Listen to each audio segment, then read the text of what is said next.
আসসালামু আলাইকুম ওরহমতুল্লাহি ওবারাকাতু। প্রিয় দর্শক, মানুষ যখন কোনো বিপদে পড়ে, কোনো উপায় খুঁজে পায় না, তখন সে আল্লাহর কাছেই সাহায্য চায়।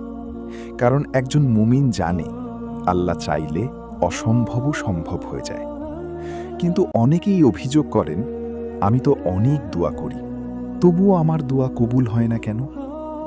আজকের ভিডিওতে জানব দোয়া কবুল হওয়ার ৫টি গুরুত্বপূর্ণ আমল, যা আমাদের প্রত্যেকের জানা প্রয়োজন। প্রথম আমল হল গুনাহ থেকে তওবা করা। গুনাহ মানুষের দোয়া কবুলের পথে বড় বাধা, তাই দোয়ার আগে বেশি বেশি ইস্তিগফার পড়ুন। আস্তাগফিরুল্লাহ ওয়া আতুবু ইলাইহি। সত্যিকার তওবা করলে আল্লাহ তাআলা বান্দার গুনাহ মাফ করে দেন এবং রহমতের দরজা খুলে দেন। দ্বিতীয় আমল হল হালাল উপার্জন।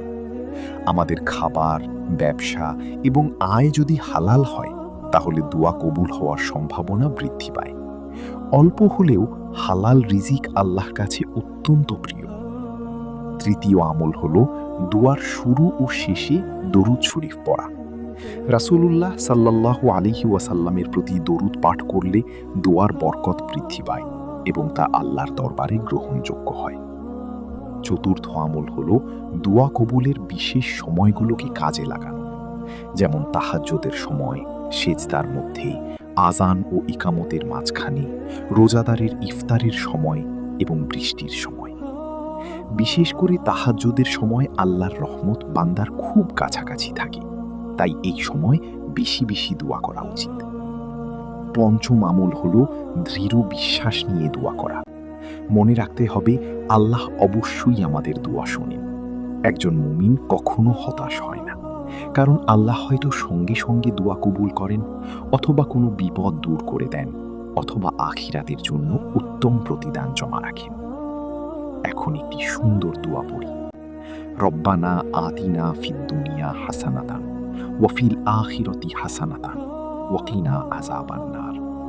অর্থ: হে আমাদের রব, আমাদেরকে দুনিয়াতে কল্যাণ দান করুন, আখিরাতেও কল্যাণ দান করুন এবং জাহান্নামের শাস্তি থেকে রক্ষা করুন।